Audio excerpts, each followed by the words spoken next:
My father's name lights up my phone screen for the 5th time. I watch it vibrate against the glass desk, a sleek, modern surface that feels worlds away from the scratched oak table where I once hunched over homework as a child. Outside my floor-to-ceiling windows, Chicago's skyline cuts sharp lines against the afternoon sun. 5 stories up, 800 miles from the ranch-style house where I learned to make myself invisible. My thumb hovers over the red, ignore, button. The leather office chair creaks as I shift. The phone goes dark. 3 seconds later, an email from Lawrence Reynolds. Subject line, your sister needs you. Last chance. My stomach knots. I scan the message, but only the final line registers. Chloe's wedding is the most important event of her life. Be there or forget about any future support. A voicemail pops up. I press play and set the phone on speaker. Maeve, it's your father. His voice fills my apartment, commanding, familiar, unchanged. I don't know what game you're playing, but this has gone on long enough. Your sister's wedding is in 2 weeks, and the festivities start this weekend. If you can't put aside whatever grievance you have for Chloe's special time, then you can forget about any future support from this family. Your mother is beside herself with worry. Call me back. Immediately. A bitter laugh escapes my throat. I cross to the closet and pull out a framed diploma hidden behind winter coats. The gold embossing catches the light. Maeve Ann Reynolds, Bachelor of Science in Data Science, summa cum laude. 3 years collecting dust instead of hanging on my wall. Old habits die hard. My phone buzzes with a text from my mother. Please call. Your father is getting impatient. I glance at the calendar on my desk. Chloe's 2-week wedding extravaganza glows in angry red ink. 14 days of ceremonies, parties, and photo shoots for the golden child's perfect day. I open my banking app. $138,139 in savings. More than enough to never need their support again. They just don't know it yet. A memory surfaces. 3rd grade. 5 perfect days on my report card. My mother at the kitchen table, nodding without looking up from her magazine. That's nice, honey. That same night, the living room erupting in cheers for Chloe's participation ribbon from the school play. Did you see how she projected her voice? She was the best one up there. My father's face glowing with pride while I sat invisible on the stairs. The science fair my sophomore year, a blue ribbon for analyzing local water quality. The empty chairs where my parents should have been. They'd gone to Chloe's soccer game instead. She scored 1 goal. They talked about it for weeks. Principal Williams handed me the award. Your parents must be so proud. I nodded, the hollow feeling in my chest already familiar. Senior year, the thick acceptance package from the University of Chicago. My hands trembling as I read the scholarship offer. Chicago? My mother's forehead creased with concern. That's so far away. Chloe might feel inferior if you go there when she's just attending community college. My father didn't even look up from his newspaper. We've discussed this. You're staying local. End of story. The quiet negotiation that followed. I could live in the dorms at State, just 20 minutes away, for quiet study. I'd argued. They agreed, believing I'd surrendered. 2 weeks later, I boarded a bus to Chicago with everything I owned in 2 suitcases, leaving behind a carefully crafted paper trail of community college registration and a fake dorm assignment. The calculated risk of my first real independence. Now I stand before my bathroom mirror, no longer the invisible daughter. My reflection shows someone they wouldn't recognize, confident, successful, unburdened by the need for their approval. I return to my desk and trace my fingers over my name on the diploma. Maeve Ann Reynolds, product analyst, 6-figure salary, invisible no more. My laptop screen glows as I open the airline website. My fingers move decisively across the keyboard, booking a first-class ticket home. Time they finally see me. I whisper to my reflection in the darkened screen. I pack my designer luggage with precision, tucking the diploma between layers of clothes. A gentle smile spreads across my face as I imagine their expressions when they finally learn who I've become. Have you ever had to hide your success from those who should have celebrated it most? What would you do if your family only valued you when they needed something from you? My homecoming is about to teach them a lesson they never expected. The rental car crunches over familiar gravel. I park behind a florist's van unloading cascades of white roses. My childhood home has transformed into something from a bridal magazine, ivory fabric swags draped across porch railings, fairy lights already twined through the hedges. My mother opens the door before I knock. Her hair is colored a precise shade of honey blonde, not a strand out of place. Maeve. Finally. Her hug feels like a performance, too stiff, too brief. Decided to support your sister, I see. Inside. The house smells of vanilla candles and fresh paint. Wedding planning has turned every surface into a staging area, seating charts spread across the dining table, floral samples crowding the sideboard, gift bags piled like a fortress in the corner. My father emerges from his study, reading glasses perched on his nose. He doesn't hug me, just nods over a clipboard. Good. You're here. The programs need to be folded, and these guest welcome bags assembled. He thrusts the clipboard into my hands. Chloe needs these done by 4. I just walked in the door. Dad. And now you have something useful to do. Chloe appears at the top of the stairs, phone pressed to her ear. No. I specifically said cascading arrangement, not gathered. This is literally ruining everything. She spots me and holds up one finger, the universal sign for wait. Do you understand this is the most important day of my life? When she finally descends, she air kisses near my cheek. Maeve. Thank God. The caterer is threatening to quit, and Mom is useless with the seating chart. Nice to see you too, Chloe. Elliot's planning this surprise for the reception, and I need to make sure it coordinates with everything else. Elliot. I set down my bag. Her fiancé. My mother supplies. You'll meet him at dinner. He's absolutely wonderful. Such a brilliant investor. Crypto millionaire. Chloe corrects with obvious pride. Elliot Brady arrives at precisely 6:30, carrying an expensive bottle of wine and wearing a smile that doesn't quite reach his eyes. He's taller than I expected, clean-cut handsomeness that belongs in commercials for luxury watches. The mysterious sister finally appears. He grips my hand too firmly. Chloe said you were some kind of computer genius hiding away in the big city. Product analyst. I correct. Sounds intense. He winks. I've got some friends developing an AI trading platform. Revolutionary stuff. We should talk shop sometime. During dinner, Elliot dominates with tales of crypto investments and exclusive opportunities. My father hangs on every word. So which exchanges do you primarily trade on? I ask during a rare pause. Elliot's smile freezes momentarily. Oh, a mix. Mostly private platforms. Exclusive access through my network. Fascinating. And your company's based where? We're decentralized. He replies smoothly. The beauty of blockchain, right? I've got partners in Singapore, Zurich, Dubai. My father shoots me a warning look. Maeve. Not everyone wants to discuss business at dinner. Later, searching for wedding programs in my father's study, I stumble across refinancing paperwork for the house, dated 3 weeks ago. The property I grew up in, which had been nearly paid off, now carries a sizable new mortgage. Voices drift from the adjacent dining room. Lawrence, are you sure about this second mortgage? My mother's worried tone freezes me in place. That's everything for my inheritance too. Helen, Elliot has guaranteed 20% returns, minimum. But $150,000 is. You wouldn't understand investments like these. My father cuts her off. This is what building real wealth looks like. I lean against the wall. My analyst brain calculating risk factors, second mortgage, family savings, inheritance, all flowing toward Elliot's vague investment opportunity. He's a fraud. Aunt Helen's voice is barely above a whisper as we stand in the back garden, supposedly admiring her contributions to the wedding flowers. You see it too? I ask.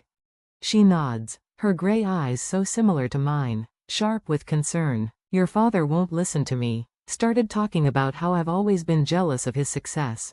Mr. Wilson down the street lost $40,000 in an exclusive investment opportunity last year. She continues. Sounded awfully familiar when I heard about Elliot's proposals. Maeve. A familiar voice calls from the fence line. Mr. Thomas, my old science teacher, waves. I've been following your career. That Chicago data science program you attended is one of the best in the country. I freeze. How did you? Unlike your parents, some of us actually pay attention. Anne. Helen pats my hand. For the first time since arriving, I feel seen. Dad. Mom. I think we need to talk about Elliot. We're in the living room that evening. What about him? My father doesn't look up from his newspaper. I've noticed some inconsistencies in his business claims. The way he describes his investments doesn't align with how crypto markets actually function. My mother sighs dramatically. Honestly, Maeve, you've always been jealous of your sister's happiness. This isn't about jealousy. His investment claims don't make mathematical sense. My father finally looks at me, his expression hardening. You don't understand business at this level, Maeve. Not everything fits into your little spreadsheets. The front door opens. Chloe enters with Elliot. She immediately senses the tension. What's going on? Your sister has concerns about Elliot's business. Chloe's face crumples. Are you serious? You show up after 3 years and immediately try to ruin the only good thing in my life? Elliot places a protective arm around her. It's okay, babe. Some people just don't understand innovation. I look at their faces, defensive, dismissive, deluded, and realize I've miscalculated. They don't want the truth. They want the comfortable fiction that makes Chloe special and Elliot a prince. The invisible daughter sees everything, but no one wants to look. When you see loved ones heading for disaster, how far should you go to protect them from themselves? Would you risk further rejection to save family who never appreciated you? I tuck myself into the corner booth at Rosie's coffee shop, the same spot where I studied calculus during high school. The vinyl seat squeaks beneath me, familiar yet foreign now. My laptop screen glows with open tabs, business registries, investment forums, social media profiles. 3 previous identities stare back at me: Ethan Lewis, Edward Lambert, Elliot Lawson, now Elliot Lawrence. My finger traces the pattern on the screen: same man, different names, same charming smile, different victims. I sip my black coffee, its bitterness matching the taste in my mouth as I connect the unmistakable dots. Need a refill, hun? Margie, the same waitress from my teenage years, appears at my elbow. Her eyes widen as she studies my screen. My cousin lost everything to a man who looked just like that. Called himself Edward something. My stomach tightens. Lambert? That's it. She sets the coffee pot down. Investment scheme. Left town right before the wedding. Broke her heart and emptied her savings. I pull up another browser window. Margie. Would she talk to me? A woman in her 50s sits across from me 2 hours later, hands trembling around her mug. I thought I was special. Karen whispers. He made me feel chosen. My sister thinks the same thing. Karen slides a folder across the table. Pictures, bank statements, police reports that went nowhere. Her jaw tightens. He disappeared 3 days before our wedding, along with $60,000 and my mother's heirloom ring. The photographs confirm what I already know. The account statements show transfers to untraceable offshore accounts. The police reports detail 3 other victims with similar stories in 3 different states. I thank Karen and pack up my evidence. The wedding is 5 days away. The knot in my stomach tightens. Where have you been? Mother's voice cuts through the hallway as I step inside. The flower arrangements need checking, and Chloe's having a meltdown about the place cards. I glance at my watch, barely past noon. I was researching something important. More important than your sister's wedding? She thrusts a checklist into my hands. Your father noticed your attitude problem. He says you've barely helped at all. A familiar weight settles on my shoulders, the invisible daughter, now visible only for criticism. I find Chloe in the dining room, surrounded by sample table settings and crumpled tissues. The calligrapher messed up the font. She glares at me through mascara-smudged eyes. Where were you? I've been texting for hours. I check my phone. 3 texts, the first sent 40 minutes ago. You've always done this, Chloe sniffs dramatically. Disappearing when you're needed, then showing up to overshadow me. The accusation lands with practiced precision. For 23 years, my existence has somehow both fallen short and been too much. I'm trying to help you, Chloe. By avoiding wedding preparations? By questioning Elliot's business? Her voice rises. You can't stand that I found someone amazing while you're alone in Chicago doing whatever boring job pays your bills. I bite back the truth about my boring job that pays twice what she's ever earned. Instead, I pick up a place card and examine the allegedly wrong font. I can call the calligrapher, I offer. Dad already did. Chloe dabs her eyes. At least he supports me. The living room falls silent as I finish presenting my evidence. Printed screenshots, bank records, police reports, and Karen's signed statement, all spread across the coffee table. My parents sit stunned on the sofa. Chloe perches on the armchair, face pale. Elliot stands by the fireplace, his expression carefully composed. This is clearly a case of mistaken identity. His smile doesn't reach his eyes. I have a common face. People mix me up all the time. 3 different women in 3 different states. I keep my voice steady, all with the same experience of a man who matches your description, used names similar to yours, and disappeared with their money right before the wedding. Maeve, my father's voice carries a warning. This is absurd. Dad, look at the pictures. I push a photo toward him. Look at the timeline. Look at the pattern. I've never seen this woman in my life, Elliot insists, gesturing at Karen's statement. Chloe jumps to her feet. I can't believe you'd go this far to ruin my happiness. Tears stream down her face. You've always been jealous of me. Jealous? The word catches me off guard. I'm trying to protect you. By ambushing my fiancé with these fabrications? Chloe snatches the papers from the table, crumpling them in her fist. Chloe, I reach for her arm. The second mortgage, your retirement fund, Mom's inheritance, it's all gone to his investment opportunity. Don't you see the pattern? That's enough. My father stands, face flushed. You need to leave this house right now. Elliot places a comforting hand on my father's shoulder. Lawrence, it's all right.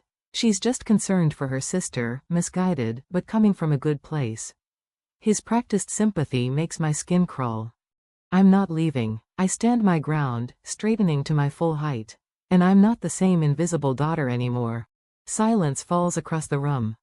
What are you talking about? My mother asks. I didn't go to community college. The truth rushes out after years of containment. I graduated top of my class from the University of Chicago 3 years ago. I'm a product analyst at Tech Fusion. I make 6 figures. I've been supporting myself entirely since I was 18. Their stunned faces would be satisfying under different circumstances. That is impossible, my father stammers. Is it? I pull out my company ID badge. Check my LinkedIn profile. Call my office. I've been someone else entirely while you were too busy with your golden child to notice. Chloe sinks back into her chair, her expression flickering between shock and disbelief. And now I'm giving you one chance, your last chance, to see the truth before it's too late. I gather the scattered evidence, carefully reassembling the case. This man is not who he claims to be. The wedding is in 5 days. His pattern is to disappear 3 days before the ceremony, once he has access to all the funds. Elliot's mask slips for just a split second, a flash of calculation crosses his face before the charming smile returns. I think we've all heard enough fantasy for one day. My father's voice has regained its authority. Maeve, I won't ask again. Leave, now. I look at each of them, my father's rigid certainty, my mother's conflicted loyalty, Chloe's defensive anger, Elliot's practiced concern. When he disappears with everything you have, I say quietly, gathering my belongings, remember that someone tried to warn you. The front door feels heavier than it did when I was 17, sneaking out to study at the library. This time, I'm not hiding who I am. This time, I'm walking away with the truth they refuse to see. Have you ever had to stand alone with the truth while everyone you love chose comfortable lies? What would you do if you were me, walk away, or fight harder for a family that refused to listen? My next decision will change everything. My phone won't stop buzzing. I set it face down on my kitchen counter and pour another cup of coffee, watching the steam rise in the morning light of my Chicago apartment. 2 days before Chloe's wedding, and the notifications have evolved from demanding to desperate. I flip the phone over. 17 missed calls, 23 text messages, 5 voicemails. The first voicemail plays on speaker. Maeve, he's gone. My father's voice cracks, a sound I've never heard before. Elliot disappeared last night. Call us back. The second voicemail. The accounts are empty. Everything, even your mother's retirement fund. His commanding tone has vanished, replaced by something hollow and unfamiliar. The third catches me off guard. The police said without a written contract, there's little they can do. My mother's voice trembles through the speaker. They called it a civil matter. Please, Maeve, we need you to come home. She hasn't called me Maeve since I was 10 years old. Chloe's text glows on my screen. You were right. I didn't listen. Please help us. I trace my finger around the rim of my coffee mug, watching the steam curl upward. From my 15th floor window, Lake Michigan stretches blue and boundless, 15 stories up and a lifetime away from the family that only sees me when disaster strikes. My mentor, Vivian, answers on the second ring. You sound troubled, she says instead of hello. They finally believe me about Elliot, I tell her, now that he's gone with their money, and they want my help. Yes. Vivian's silence holds 2 years of wisdom. She helped me build my career when my own parents couldn't be bothered to attend my graduation. What are you considering? She finally asks. I press my forehead against the cool glass of my window. I haven't decided yet. Boundaries aren't walls, Maeve. They're doors you control. After we hang up, I book a flight home for the second time this month. The difference this time, I pack only enough clothes for 3 days. The wedding tent stands half dismantled in the backyard when my cab pulls up. White chairs stack against the fence like defeated soldiers. The elaborate flower arrangements, now wilting and brown at the edges, still adorn the porch rails, a mockery of the celebration that will never happen. My mother opens the door before I knock. Her makeup-free face has aged 5 years in 2 days. You came. Her arms hover uncertainly, reaching for a hug I don't step into. My father paces the living room, phone pressed to his ear. He hangs up when he sees me. His eyes flick to my designer handbag, the watch on my wrist, the quality of my coat. We thought perhaps you might be able to help with, he clears his throat, financial assistance, until we sort this out. What will the Hendersons think? My mother wrings her hands. And the country club board, your father is treasurer. Chloe sits curled on the couch, wearing sweatpants and one of my old high school t-shirts. She must have found it in my former bedroom. Her eyes are swollen, her hair unwashed. If you had been more supportive from the beginning, I might have listened. Her voice lacks its usual edge, but the blame lands familiar nonetheless. You were always so negative about him. I set my handbag on the coffee table and unbutton my coat. The living room feels smaller than I remember. The walls still display Chloe's dance trophies and not a single one of my academic achievements. I can help with some things, I say, my voice steady. Not all. My father straightens, puffing his chest. Now, Maeve, as your father, I can help you file police reports properly. I can contact my colleague who specializes in financial fraud recovery. I can connect you with a lawyer who handles cases like this. I tick the points off on my fingers. I cannot replace the money you lost. The silence stretches taut between us. But, my mother starts. I make 6 figures. I have substantial savings, and I will not sacrifice my financial security to rescue you from a situation I explicitly warned you about. My father's face reddens. This family has supported you your entire life.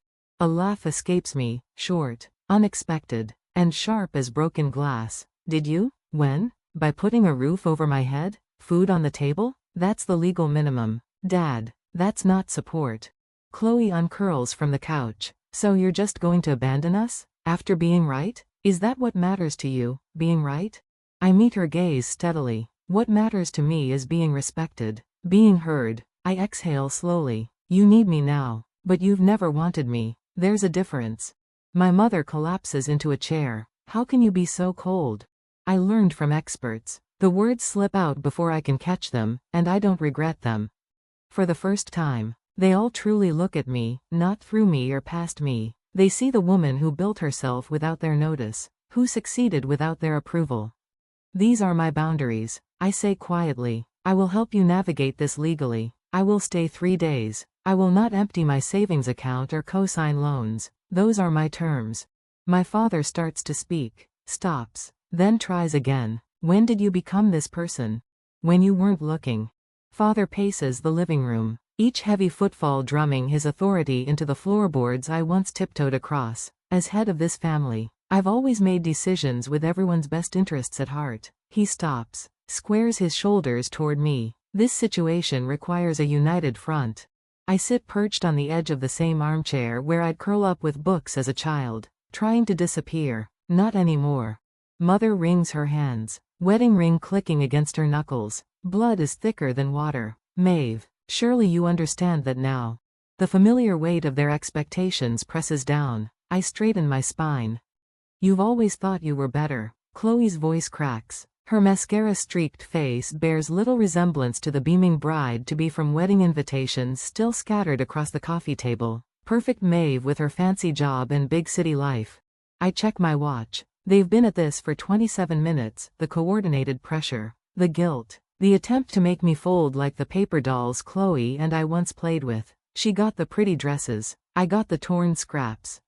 When I was 8, I say, voice steady, I won the district spelling bee. You told me you couldn't come because Dad had an important meeting.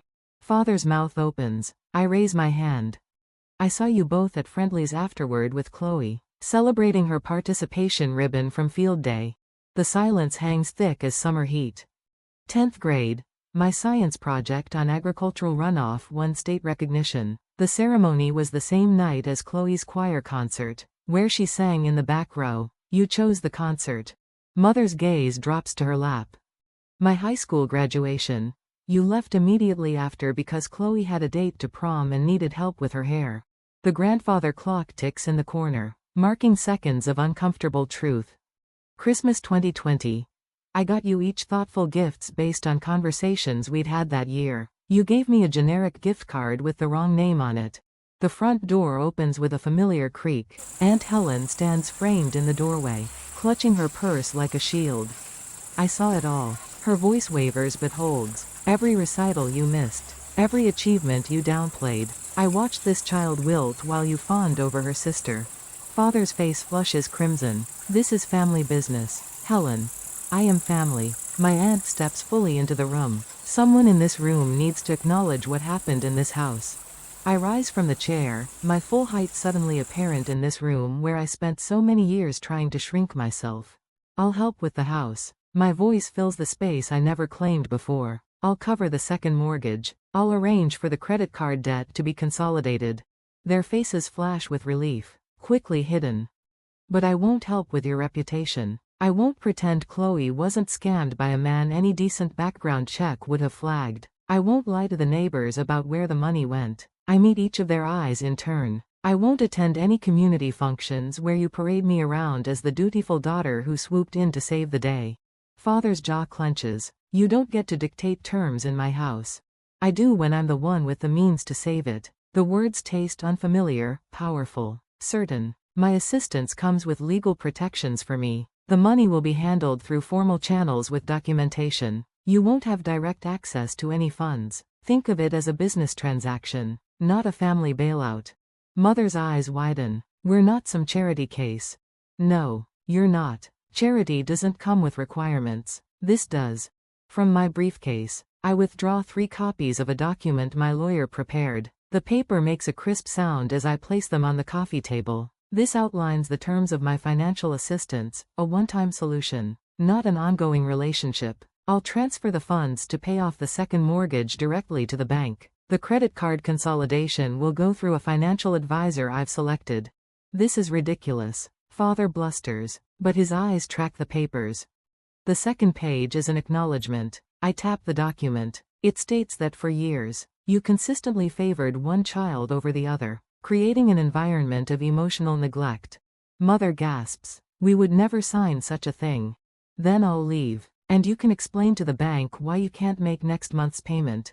The room falls quiet except for Chloe's ragged breathing. Father reaches for his reading glasses with shaking hands. You've become hard. I've become honest. I remain standing. The world didn't break me. Neither did you. But I won't pretend anymore. He reads silently, pen hovering above the signature line. His hand trembles. Your mother and I did our best. Your best was deeply unequal. The words emerge without anger, just truth. 10 minutes later, all 3 signatures mark the page. I text my financial advisor to proceed with the arrangements we discussed. I pull out my phone and make a call. Miss Winters? We're proceeding with Plan A. Yes, the full arrangement. I listen briefly. Thank you. The documentation has been signed. You'll receive copies within the hour. I turn to my family. Rachel Winters is a certified financial advisor who specializes in family debt restructuring. She'll contact you tomorrow to begin the process. Everything will go through her. Not me. Father opens his mouth to object. This isn't negotiable, I say. She'll ensure the mortgage gets paid and creditors are handled properly. The money never touches your accounts directly. I gather my things without rush or ceremony. No tearful embraces. No promises to call soon. I hope you find peace with your choices. I straighten my jacket. Check that I have everything. Aunt Helen follows me onto the porch. Will you be all right? The afternoon sun warms my face as I look at the street where I once waited for a school bus, dreaming of escape. I already am. I walk to my rental car, back straight, steps measured. The rearview mirror shows the house growing smaller, but I don't look back. Some bridges can't be rebuilt, some shouldn't be. Sunlight streams through the bay windows of my home office, casting golden rectangles across the maple desk where I've arranged my life in neat, purposeful rows. My Chicago apartment is gone, traded for this craftsman bungalow with its solid bones and history. 1 year since I walked away from the Reynolds family drama. The diploma now hangs centered on the wall. Maeve Ann Reynolds, Bachelor of Science in Data Science, summa cum laude, no longer hidden behind winter coats, no longer secret. My laptop chimes with an incoming video call from Layla, the third student in my mentorship program for first-generation college women. Her face appears, bright with news about a scholarship interview. I used that preparation technique you taught me, she says, tucking her dark hair behind her ear. When they asked why I deserved it more than others, I didn't apologize or minimize. I told them exactly what I'd accomplish with it. And? She leans forward, her smile breaking wide. They called an hour ago. I got it. You earned it. I correct her gently. There's a difference. After the call, I step into my backyard garden. Spring has coaxed the first green shoots from soil I've amended and nurtured through seasons of patience. My fingers brush the tender leaves of tomato seedlings. These will grow strong, unlike the withered roots I left behind. The letter from my therapist, Dr. Chen, sits on the patio table, 1 year of weekly sessions documented in her precise handwriting. Patient demonstrates significant progress in establishing healthy boundaries and recognizing her inherent value separate from family validation. Wednesday afternoons still belong to the community center where I teach financial literacy to young women. Last week, Tanya, quick-witted, 17, with a spark that reminds me of myself, spotted the warning signs in a pyramid scheme targeting her mother. I showed her the numbers don't add up. She told me, cried, then straightened her spine. My phone buzzes with Aunt Helen's monthly update. I scan the text. Dad and Mom still struggling to refinance the house. Chloe working part-time at the local bank. Attending therapy twice a month. No mention of attempts to contact me directly. The boundary holds firm on both sides. The garden timer chimes. Time to prepare for tonight. The community center auditorium fills with steady applause as I walk toward the podium. The mentorship program I founded has been recognized for its impact on first-generation college students. The award feels substantial in my hands, glass and metal catching the light, solid and real.